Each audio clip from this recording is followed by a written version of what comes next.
Halo teman-teman, kali ini kita akan belajar matematika. Kita akan belajar tentang pengenalan statistika pada data tunggal. Sebelumnya, perkenalkan, saya Rizky Alfian, mahasiswa KKN ITERA dari kelompok 173. Mari kita berkenalan dengan statistika.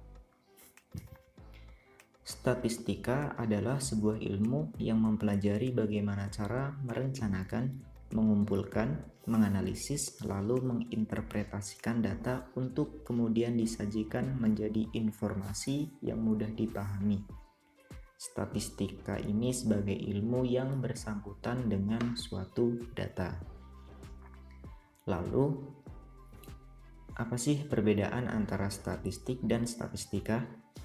Statistika adalah cabang dari matematika yang mempelajari cara-cara mengumpulkan, menyusun, mengolah, dan menganalisa data, serta menyajikan data dalam bentuk kurva ataupun diagram.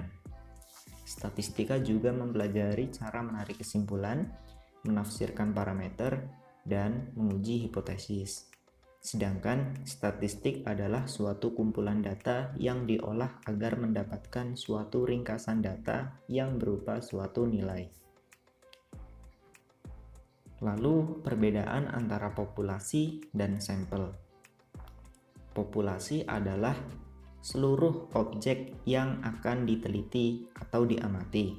Sedangkan sampel adalah bagian dari populasi yang benar-benar diamati. Lebih mudahnya, sampel adalah bagian dari populasi yang kita teliti.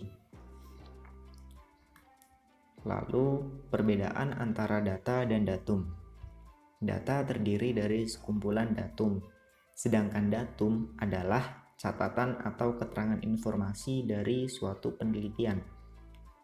Dalam matematika biasanya berbentuk bilangan. Datum ini ada dalam data. Jadi untuk lebih mudahnya, datum itu kalau dikumpulkan itu bisa jadi sebuah data. Lalu ada jenis-jenis data. Yang pertama, data kualitatif. Data kualitatif adalah data yang menunjukkan sifat atau keadaan suatu objek.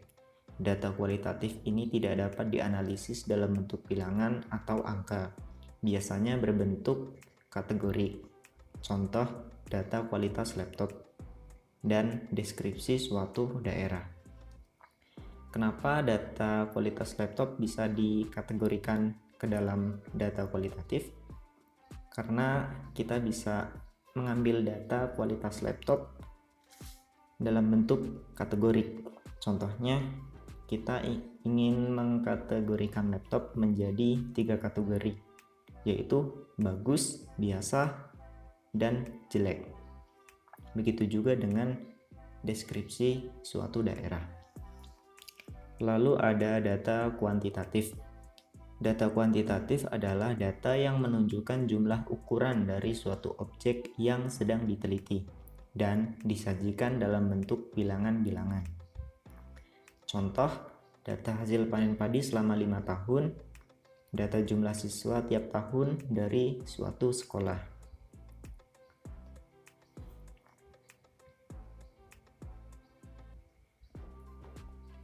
Itu kita sudah mengenal sedikit istilah dari statistika.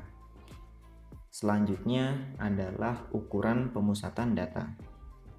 Yang pertama adalah mean atau rataan. Mean adalah nilai rata-rata dari suatu data. Nilai mean dapat ditentukan dengan cara membagi jumlah data dengan banyaknya data. Misalkan suatu data terdiri dari n buah datum, yaitu x1, x2, x3 sampai ke n, di mana n adalah variabel bebas. Jadi kita bebas mau sampai berapa datanya, sampai berapa datumnya.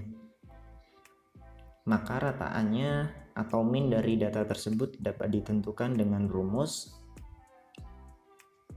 min sama dengan X1 tambah X2 tambah X3 ditambah sampai X ke N dibagi N, di mana N adalah banyaknya datum. Lalu ada median atau nilai tengah. Median ini ada dua rumus, yaitu untuk yang data berjumlah ganjil. Jika data yang kita punya berjumlah ganjil, maka kita pakai rumus seperti di bawah ini. Rumusnya adalah ini. Ini adalah rumus yang digunakan untuk mencari di mana letak medianya. Lalu untuk data genap. Jika data yang kita punya genap, maka rumusnya adalah ini.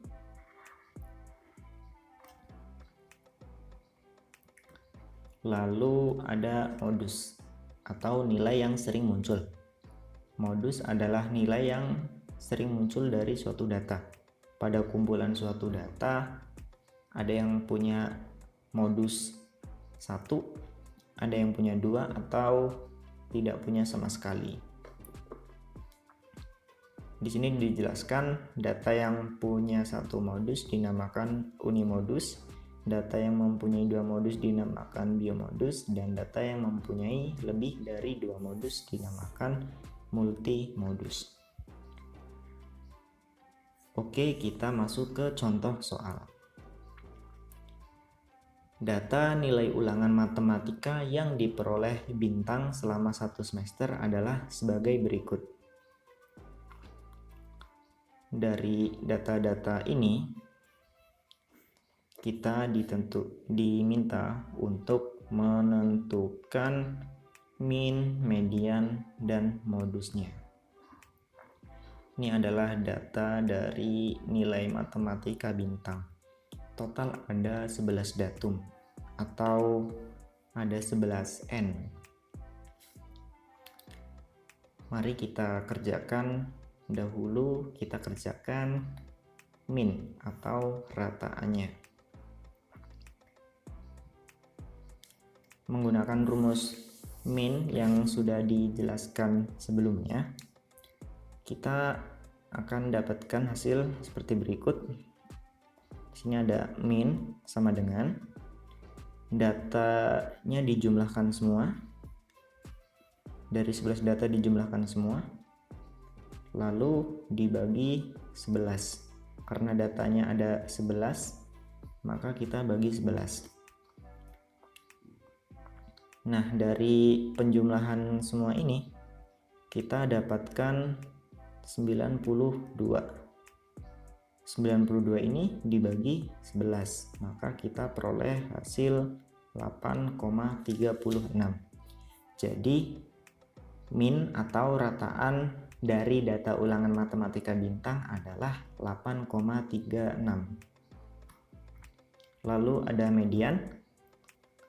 Median ini adalah nilai tengah. Pertama-tama untuk mencari median dari suatu data, kita urutkan dari yang terkecil.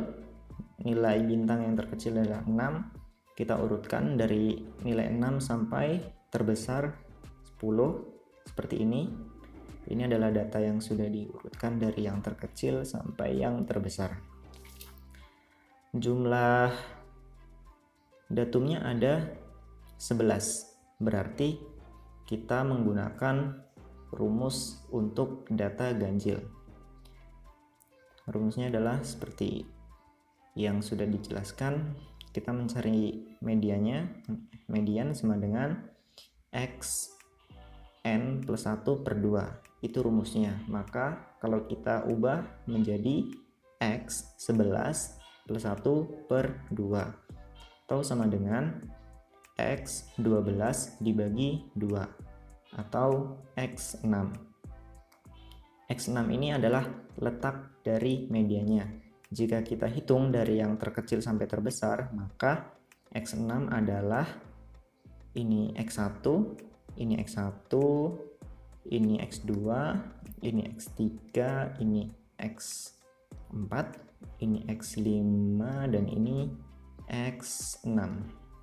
Berarti ini adalah mediannya. Jadi median dari data matematika punya bintang adalah 9. Lalu ada modus. Modus ini adalah nilai yang sering muncul.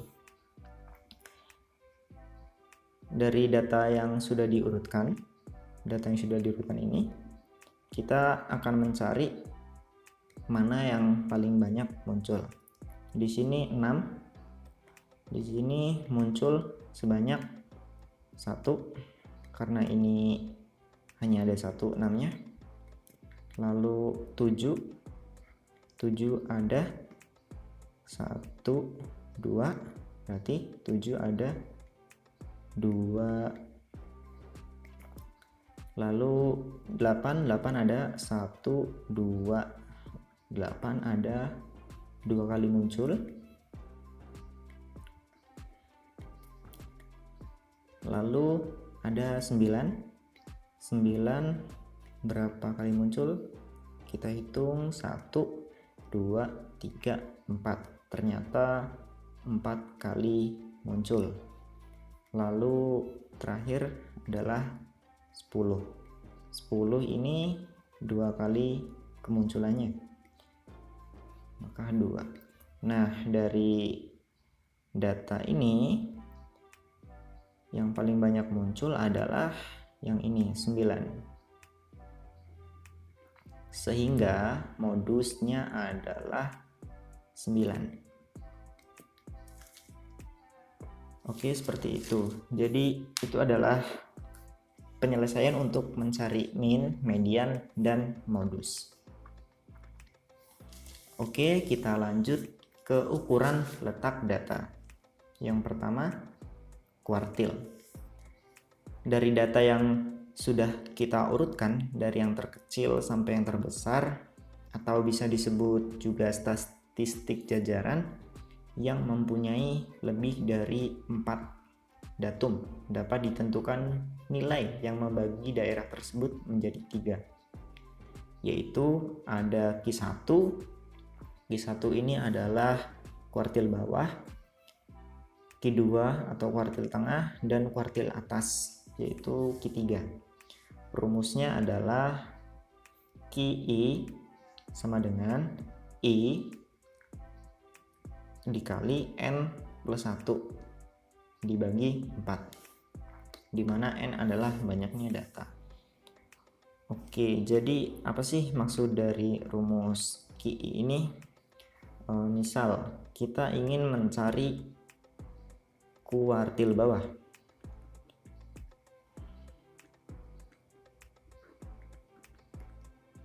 Kuartil bawah atau Q1, maka rumusnya menjadi Q ini I nya berubah jadi 1, Q1 sama dengan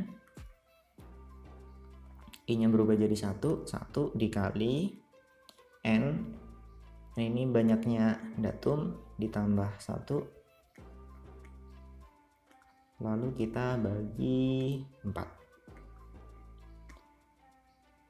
Ini untuk mencari Q1. Lalu untuk mencari Q2 atau kuartil tengahnya, sama, kita hanya perlu membagi mengganti I nya dengan 2, berarti QI menjadi Q2,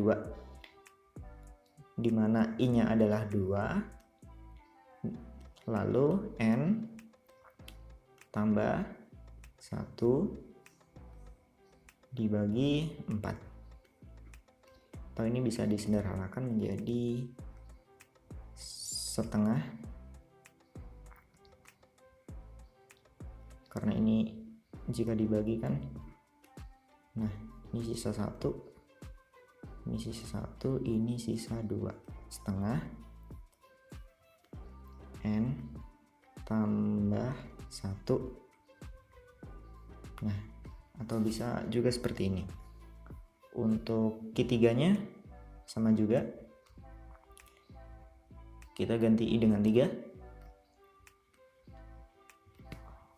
Lalu rumusnya adalah I-nya di sini adalah 3 kali N tambah 1 dibagi 4. Apa bisa disederhanakan? Tidak. Ya udah, berarti ini rumusnya. Oke, itu untuk kuartil. Lalu lanjut ke desil. Bedanya kuartil dan desil ini, kalau kuartil kita membagi data menjadi sebanyak 4 bagian. Kalau desil ini kita membagi data menjadi 10 bagian. Rumusnya sama, bedanya di simbolnya aja. Kalau kuartil kita pakainya Q, kalau di desil kita pakainya D. Persentil ya sama juga dengan kuartil dan desil. Yang membedakan adalah persentil ini membagi data menjadi 100. Jadi ini untuk data yang banyak, maka bisa kita bagi menjadi 100. Oke, lalu kita masuk ke contoh soal. Data nilai ulangan matematika yang diperoleh Bintang selama 1 semester adalah sebagai berikut. Sama seperti soal sebelumnya, dari data-data nilai ini kita diminta untuk menentukan Q1, Q2, dan Q3 dari data di atas. Bagaimana cara menentukannya? Adalah sebagai berikut. Pertama-tama mencari Q1. Untuk mencari Q1 pertama kita urutkan dari yang terkecil sampai yang terbesar. Harus urut, tidak boleh acak. Nah, di sini kita tahu jumlah N-nya adalah 11. Dan kita juga tahu rumus mencari kuartil adalah QI sama dengan I dikali N plus 1 per 4. Maka Q1-nya adalah Q1 sama dengan 1 dikali 11 tambah 1 bagi 4. Atau kita dapatkan 12 dibagi 4. 12 bagi 4 ini sama dengan 3. Maka Q1-nya adalah 3. Maksudnya apa? Q1 ini ada di datum ketiga. Datum ketiga adalah, kalau kita hitung dari yang terkecil, ini 1, ini 2, ini 3. Nah, berarti ini adalah Q1-nya. Nah, kita peroleh Q1 dari data adalah 7. Lalu untuk mencari Q2-nya bagaimana? Sama saja, hanya kita tinggal menggantinya. Pertama kita urutkan terlebih dahulu, terus datanya sudah urut, lalu kita ketahui N-nya, kita ketahui rumusnya, lalu kita masuk ke perhitungan Q2.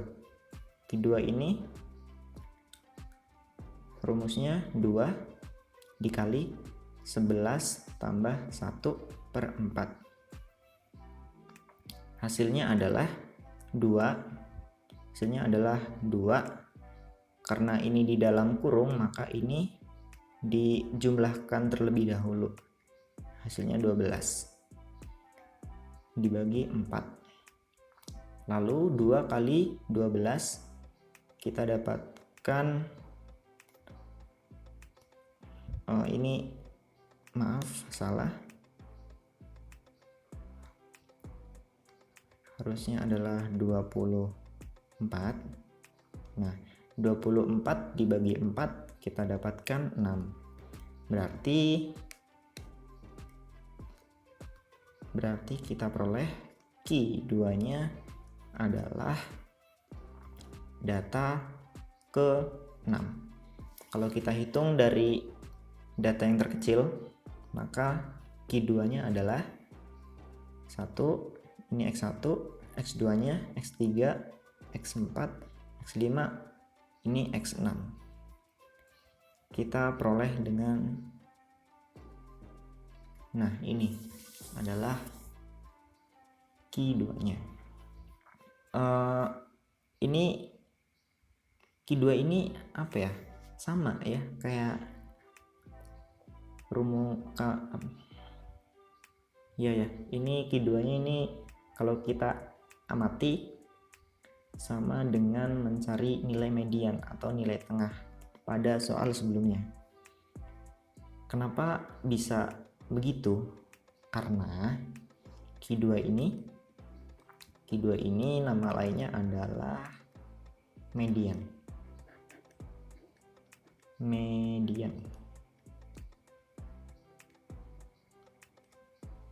Jadi kita mau pakai rumus ini atau mau pakai rumus median sebelumnya, boleh-boleh saja, hasilnya akan sama.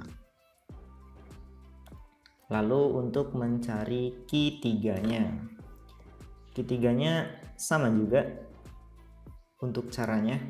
Pertama kita urutkan dulu datanya, lalu kita dapat data yang sudah urut, terus kita ketahui N-nya ada 11, terus kita juga tahu rumusnya, lalu kita tinggal memasukkan Q3 sama dengan 3 dikali 11 tambah 1 dibagi 4.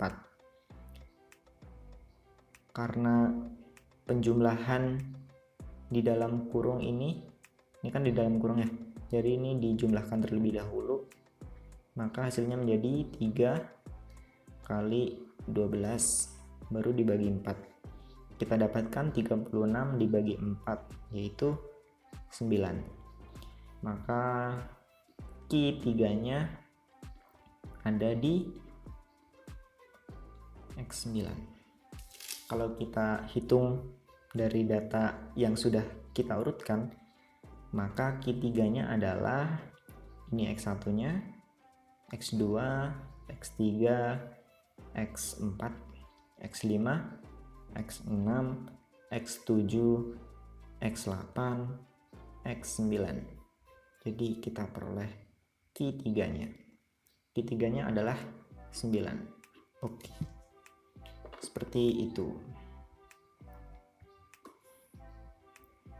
Nah, di sini ilustrasinya dari data nilai bintang kita sudah kerjakan dan diperoleh Q1, Q2, Q3. Nah, di sini datanya terbagi jadi 4. 1, 2, 3, 4. Seperti itu. Oke, itu untuk mencari Q1, Q2, dan Q3 atau kuartil. Bagaimana untuk desil dan persentil? Untuk caranya sama saja, tinggal kita menyesuaikan. Oke, kita lanjut ke selanjutnya. Selanjutnya adalah ukuran penyebaran data. Apa aja ukuran penyebaran data? Yang pertama, jangkauan. Jangkauan atau yang disebut rentang. Rentang ini adalah jangkauan. Ya, sama aja. Adalah selisih datum terbesar dan datum terkecil. Rentang disimbolkan sebagai R. Rumus untuk mencari rentang atau jangkauan adalah sebagai berikut. R rentang sama dengan X maksimum dikurang X minimum. Atau lebih mudahnya, jangkauan adalah datum terbesar dikurangi datum terkecil. Lalu ada hamparan. Hamparan atau jangkauan antar kuartil adalah selisih antar kuartil atas dan kuartil bawah. Jangkauan antar kuartil disimbolkan sebagai H. Rumus untuk mencari hamparan adalah sebagai berikut. H sama dengan Q3 dikurang Q1. Lalu ada simpangan kuartil. Simpangan kuartil atau juga disebut jangkauan semi antar kuartil adalah setengah kali panjang hamparan. Simpangan kuartil disimbolkan sebagai QD. Rumus untuk mencari simpangan kuartil adalah sebagai berikut. QD sama dengan setengah dari hamparan atau setengah H. Lalu ada langkah. Satu langkah didefinisikan sama dengan 1,5 kali panjang dari suatu hamparan. Langkah disimbolkan sebagai L. Rumus untuk mencari langkah adalah sebagai berikut. L sama dengan 3/2 hamparan. Lalu ada variansi dan standar deviasi. Variansi disimbolkan sebagai S dikuadratkan. Misalkan kita ketahui rataan dari suatu data, maka variansi dari kumpulan data tersebut ditentukan oleh rumus sebagai berikut. S kuadrat atau variansi sama dengan sigma dari mutlak XI dikurang ratanya dibagi N, di mana N adalah jumlah data. Sedangkan simpangan baku atau standar deviasi ini adalah akar dari variansinya. Dapat kita nyatakan sebagai berikut. S atau standar deviasi sama dengan akar dari variansi. Seperti itu. Lalu kita masuk ke contoh soal. Data nilai ulangan matematika yang diperoleh Bintang selama 1 semester adalah sebagai berikut. Datanya sama, masih data nilai ulangan yang diperoleh Bintang. Yang membedakan adalah kita diminta untuk menentukan jangkauan, hamparan, simpangan kuartil, dan langkah dari data di atas. Seperti ini urutan mengerjakannya.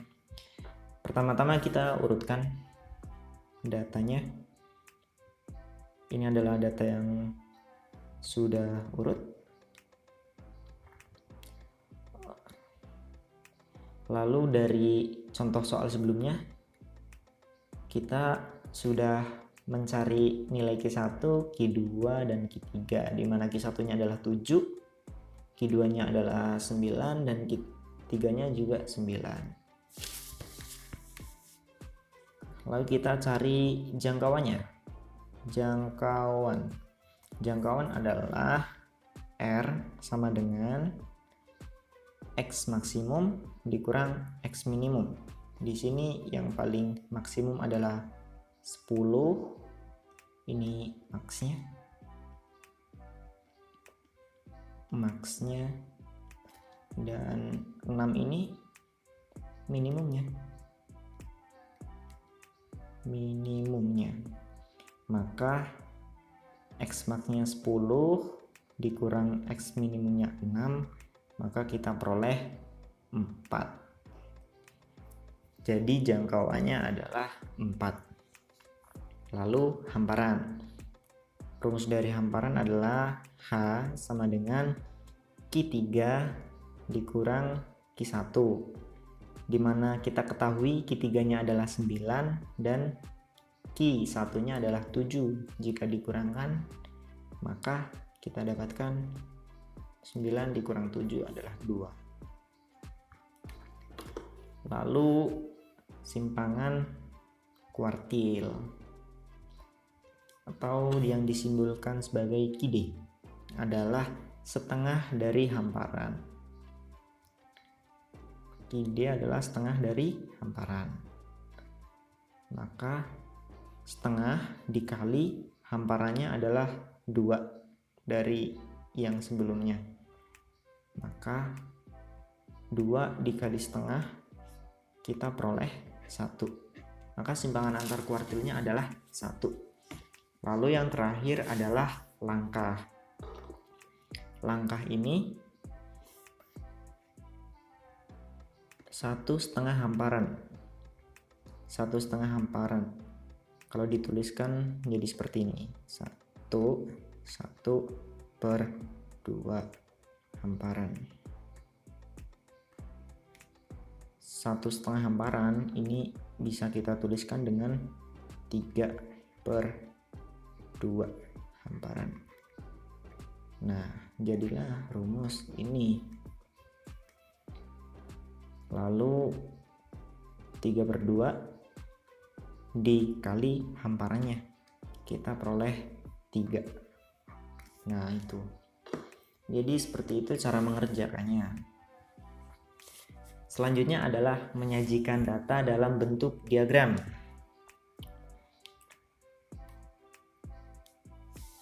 Kita punya contoh soal. Misal kita mempunyai data hasil panen pada suatu daerah yang diambil tiap tahunnya. Di sini kita nyatakan dalam ton. Yang disajikan seperti pada tabel di bawah ini. Ini ada tahun dan ada hasil dalam ton.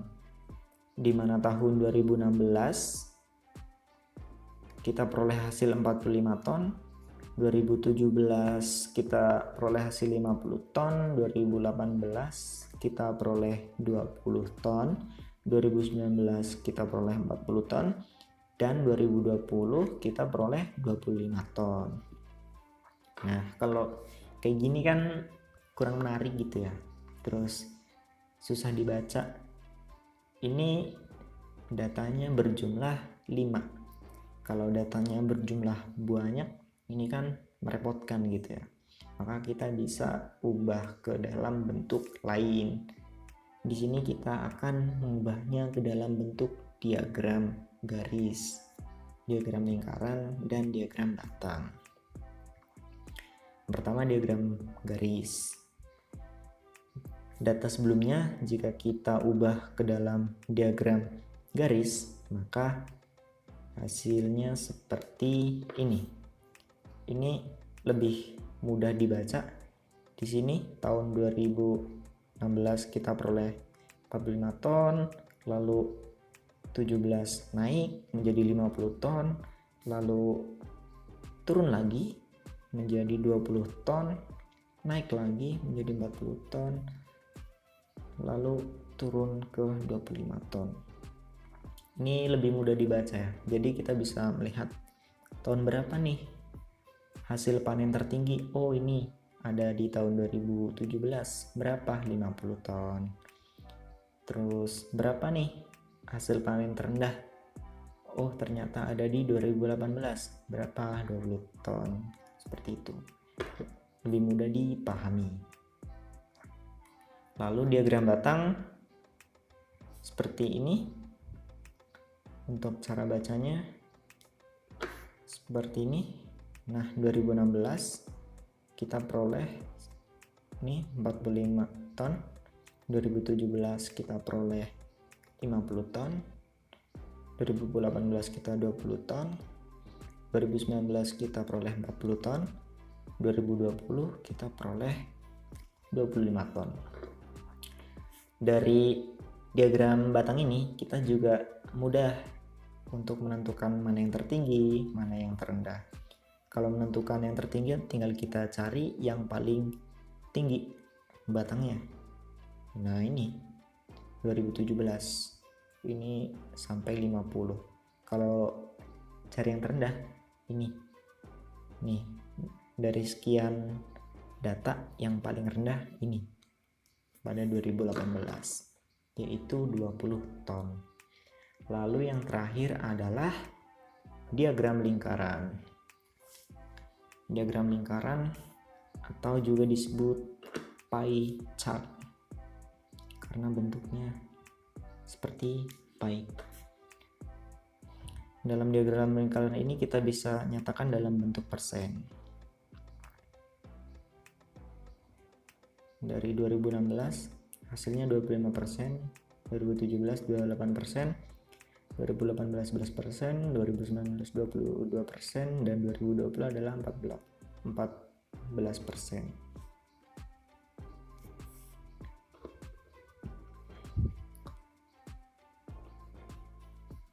Nah, itu adalah cara menyajikan data. Nah, kita kan udah belajar mengenal apa itu statistik, terus apa aja rumus-rumus yang digunakan. Terus kita kan jadi pengen tahu gitu, apa sih kegunaan statistika dalam kehidupan? Emang penting ya statistika? Nah, ini kegunaannya adalah sebagai berikut. Di antaranya, yang pertama, Badan Pusat Statistik. Dari Badan Pusat Statistik itu biasanya ada sensus penduduk. Ini juga statistik. Jadi kita bisa mengetahui berapa jumlah penduduknya, berapa jumlah angka kelahirannya, berapa jumlah angka kematian, dan lain sebagainya. Lalu kita juga bisa melihat pertumbuhan ekonomi. Jadi kita bisa melihat pertumbuhan ekonomi, apakah ekonominya naik atau turun, atau justru tidak naik tidak turun, seperti itu. Lalu di BMKG ini peramalan cuaca, ini bisa menggunakan statistika. Peramalan musim juga bisa menggunakan statistika. Jadi nanti kalau teman-teman belajar statistik lebih lanjut, kita bisa meramal, memprediksi. Jadi misal teman-teman mau memprediksi tahun depan kira-kira jumlah siswa di sekolah ini bakal naik apa bakal turun, dengan data yang sudah ada sebelumnya kita bisa ramalkan seperti itu. Lalu di bidang penelitian itu juga digunakan statistik. Kalau nanti teman-teman kuliah lalu mengerjakan skripsi, nah nggak jauh-jauh nih dari statistik. Dan untuk dosen atau tenaga pengajar ini juga menggunakan statistik dalam penelitiannya, dan masih banyak lagi. Pokoknya banyak banget penerapan statistika dalam kehidupan sehari-hari yang bahkan mungkin kita tidak sadar gitu. Dan mungkin kalau kita menyadari bisa bilang, oh ternyata ini ya statistik gitu. Seperti itu. Sekian penjelasan dari saya tentang pengenalan statistika. Semoga yang saya sampaikan dapat bermanfaat dan terima kasih.